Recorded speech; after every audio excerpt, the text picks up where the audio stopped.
భార్యాభర్తల మధ్యన మనస్పర్ధలు వస్తానికి చాలా కారణాలు ఉంటాయండి. ఫస్ట్ టాపిక్ మనం తీసుకుందాం ఇల్లు. ఒక ఇల్లు చాలా ఇంపార్టెంట్ అండి. ఎందుకంటే నేను విన్నాను చాలా చదువుకున్న వాళ్ళే ఐ డోంట్ బిలీవ్ ఇన్ వాస్తు అట్లాంటిది ఏమీ ఉండదు. కానీ నేను మీకు సైంటిఫికల్లీ ప్రూవ్ చేస్తాను. వాస్తు ఎగ్జిస్ట్స్ అని. వాస్తు శాస్త్రం అన్నారు. మన పూర్వీకులు, మన గ్రేట్ సైంటిస్ట్స్ ఏది రాయలేదు శాస్త్రం అని. వాళ్ళు ఎక్స్పెరిమెంట్ చేసి దాన్ని చూసి అది కరెక్ట్ అని ప్రూవ్ చేసుకుని అప్పుడు దాన్ని పుస్తకంలో పెట్టారు ఫర్దర్ జనరేషన్స్కి. సో వాస్తు అంటే బేసికలీ ఏంటి అండ్ అది మనుషుల మధ్యన ఏం ప్రాబ్లమ్స్ తీసుకురావచ్చు ఒకటి అర్థం చేసుకుందాం. మనం ఒక లివింగ్ బాడీ అండి. అంటే మనము electrical energy and magnetic energy తోటి మనము మన జీవితము నడుపుతున్నాం. అంటే electrical energy and magnetic energy ఉన్నప్పుడు మనలో వైబ్రేషన్ ఉంటుంది. మన వైబ్రేషను మన సూక్ష్మ శరీరం, దాన్ని ఆరా అంటాం. అట్లాగే మనం ఉండే ప్లేస్ ఒక ఎన్క్లోజ్ స్ట్రక్చర్, దానికి మనం ఒక డైమెన్షన్ ఇచ్చాము. డైమెన్షన్ కన్నా దానికి మనం ఒక ఆకారం ఇచ్చాము. మనకంటా పెద్దది ఆ ఆకారం. ఆ ఆకారానికి కూడా ఒక వైబ్రేషన్ ఉంటుంది. ఆ ఆకారానికి కూడా ఒక ఆరా ఉంటుంది. ఎప్పుడైతే మన ఆకారానికి మన వైబ్రేషన్స్కి ఈ పెద్ద ఉన్న స్పేస్కి అలైన్మెంట్ ఉండదో, మిస్ మ్యాచ్ అవుతుందో అక్కడ ప్రాబ్లమ్స్ వస్తాయి. అదే వాస్తు. ఎప్పుడైతే మీ స్ట్రక్చర్ మీ ఆరా తోటి, మీ స్ట్రక్చర్ తోటి కంపాటబుల్ లేదో అక్కడ ప్రాబ్లమ్స్ వస్తాయి. ఆ ఇంట్లో మేబీ గ్రోత్ ఉండదు, మేబీ డైవర్సెస్ అవుతాయి, మేబీ చిల్డ్రన్ పిల్లలు పుడతానికి కష్టం, మేబీ ఫైనాన్షియల్ ప్రాబ్లమ్స్, ఇట్లాంటి చాలా ప్రాబ్లమ్స్ ఉంటాయండి.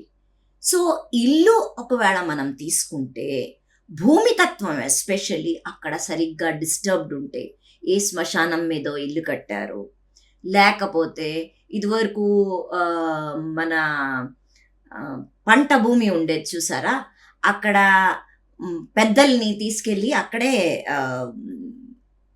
బరీ చేసేసేవారు. అంటే అస్థికలు అవి పెట్టేవారు. మేబీ అక్కడ కాన్షియస్నెస్ ఉందో. పంట భూమి అని మనం ఇల్లు కట్టుకున్నాం, కానీ ఆ ఇంటి కింద ఎనర్జీ ఎట్లా ఉందో అది చాలా ఇంపార్టెంట్. ఈ మధ్యకాలంగా జియోపథిక్ స్ట్రెస్ అన్నది ఎక్కువైపోయింది. జియోపథిక్ స్ట్రెస్ అంటే భూమి నుంచి వచ్చే స్ట్రెస్. ఎందుకు వస్తుంది? ఎందుకంటే చాలా డిస్టర్బెన్స్ మనం భూమిలో చేసి పెట్టాము. మనము ఒక భూమి ఫుల్గా ఉండేది, ఒక లైఫ్, అది భూమి ఒక లివింగ్ థింగ్.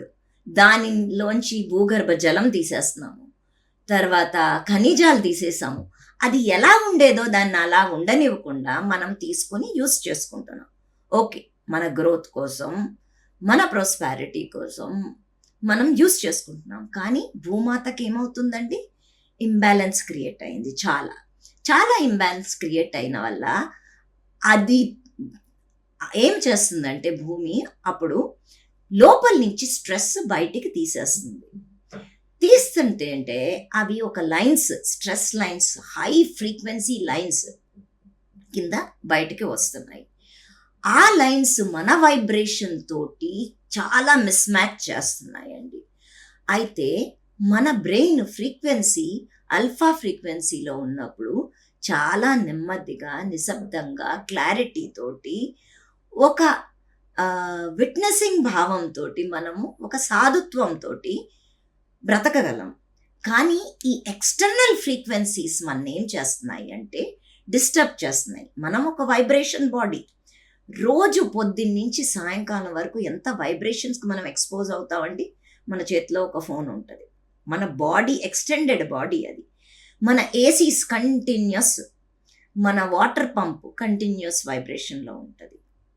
కాకుండా మన స్విచ్ బోర్డ్స్ మనకి కనిపించవు, దాంట్లోంచి కూడా ఒక ఫ్రీక్వెన్సీ కంటిన్యూస్ జనరేట్ అవుతుంది. మన వాల్స్లోంచి వెళ్ళే ఎలక్ట్రికల్ కనెక్షన్స్ ఉన్నాయి చూసారా, దాంట్లోంచి కూడా ఫ్రీక్వెన్సీ. ఇన్ని డిస్టర్బింగ్ ఫ్రీక్వెన్సీస్ మధ్యన వైఫై ఇస్ వెరీ డ్యామేజింగ్ అండి. ఇట్లాంటి ఫ్రీక్వెన్సీస్ మనని 4 వైపుల నుంచి అటాక్ చేస్తున్నప్పుడు మనకి శాంతి ఎక్కడి నుంచి వస్తుంది? ఎందుకు ఋషులు వెళ్ళి హిమాలయాస్లో ఏకాంతంగా ఉంటారు? అక్కడ ఇట్లాంటి సౌండ్స్ ఉండవు, న్యాచురల్ సౌండ్స్ ఉంటాయి. న్యాచురల్ సౌండ్ ఆఫ్ వాటర్, పక్షులు, ఇవన్నీ మనతోటి అలైన్మెంట్లో ఉంటాయి. ఎందుకంటే అవి న్యాచురల్ కాబట్టి దానికి ఒక ఫ్రీక్వెన్సీ ఉంటుంది. ఆ ఫ్రీక్వెన్సీకి మన బాడీ, మన మైండ్ ఒక శాంతి అనుభవిస్తుంది. కానీ మనం ఉండే ఇళ్లల్లో ఇవన్నీ ఉన్నందుకు మనకి డిస్టర్బెన్స్ డెఫినెట్గా వస్తుంది. అలాగంటే ఎక్కడికి వెళ్ళి ఉండాలి అని మీరు క్వశ్చన్ అడగొచ్చు. కానీ ఇది మనం చేసుకున్నాం కదా, దీని నుంచి ముక్తి ఎట్లా పొందాలో మనమే ఆలోచించాలి. ఇంకొకళ్ళు వచ్చి ఎవరు ఆలోచించరు. సో కానీ దీని గురించి అవేర్నెస్ మనకి ఉందా అన్నదే మాట్లాడుకుంటున్నాం ఈరోజు. మనం చెప్పుకుంటున్నాం. ఎందుకు అంటే ఇలా కూడా జరుగుతుంది. నాకు మెడిటేషన్కి నేను కూర్చుంటే నాకు ఎందుకు పీస్ రావట్లేదు అంటే మన మైండ్ 10 చోట్లకి వెళుతుంది. ఎందుకు అంటే అది డిస్టర్బెన్స్, ఎక్స్టర్నల్ థింగ్స్ క్రియేట్ చేస్తున్నాయి. మనం కూర్చుందాం అనుకుంటాం సాధనకి, కానీ ఎక్స్టర్నల్ ఇంపాక్ట్స్ ఎక్కువ ఉండటం వల్ల ఈ మనస్పర్ధలు, తర్వాత డిస్టర్బెన్సెస్ పెరిగిపోయినాయి. ఎప్పుడైతే జియోపతిక్ స్ట్రెస్ లైన్ మీ బెడ్ మేంచి వెళ్తుందో, హస్బెండ్ అండ్ వైఫ్ బయట బాగానే ఉంటారు, బయట రూమ్లో బాగానే ఉంటారు, బెడ్ మీద వచ్చేటప్పటికి ప్రాబ్లమ్స్ స్టార్ట్ అవుతాయి. వాళ్ళు ఒకళ్ళు చిన్న మాటే ఉంటుంది, ఏముండదు. కానీ అది ఎందుకంటే ఇప్పుడు మీ ఫ్రీక్వెన్సీ ప్లస్ జియోపతిక్ ఫ్రీక్వెన్సీ మీ మీద యాక్ట్ చేస్తుంది. అరే తను నేను ఏం అనొద్దు అనుకుంటాను, కానీ అది ఇట్ గోస్ బియాండ్ అనమాట ఒక్కొక్కసారి. సో ఇట్లాంటి విషయాలు చాలా జరుగుతున్నాయి. కాబట్టి మన ఇల్లు చూసుకుంటాం చాలా ఇంపార్టెంట్ అండి. ఎందుకంటే మన ఇల్లే మన ఫిజికల్ బాడీకి సపోర్ట్.